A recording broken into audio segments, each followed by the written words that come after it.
রায় বংশের বাঁশঝাড়কে গ্রামের মানুষ মোটেও ভালো চোখে দেখে না। ছায়াকুঞ্জ গ্রামের ছোট থেকে বড় সবাই এই কথা জানে।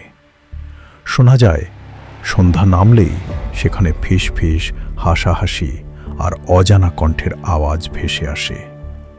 তাই শুধু দিনের আলোতেই মানুষ দ্রুত ওই পথ পার হয়।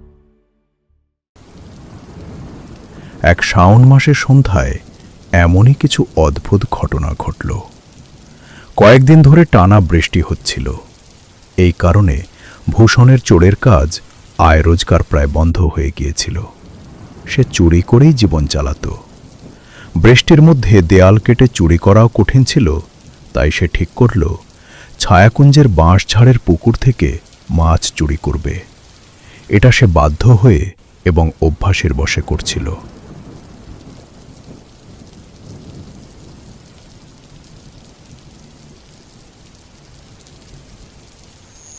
কাঁধে জাল নিয়ে বৃষ্টির মধ্যেই সে পুকুরের দিকে রওনা দিল।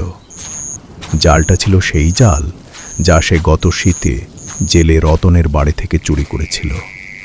আজ সেটাই কাজে লাগলো।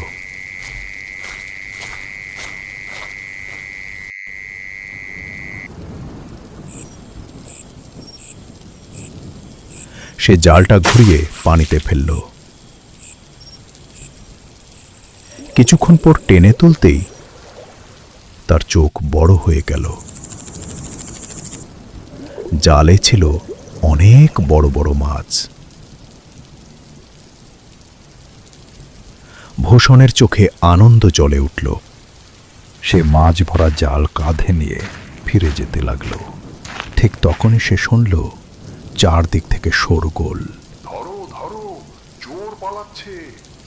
বৃষ্টি এত বেশি ছিল যে কিছুই স্পষ্ট দেখা যাচ্ছিল না, কিন্তু দূর থেকে অনেক মানুষকে লাঠি নিয়ে তার দিকে আসতে দেখা গেল।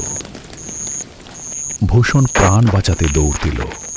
দৌড়াতে দৌড়াতে সে দিক হারিয়ে ফেলল এবং ঢুকে পড়ল রায় বংশের সেই ভয়ঙ্কর বাঁশ ঝাড়ে।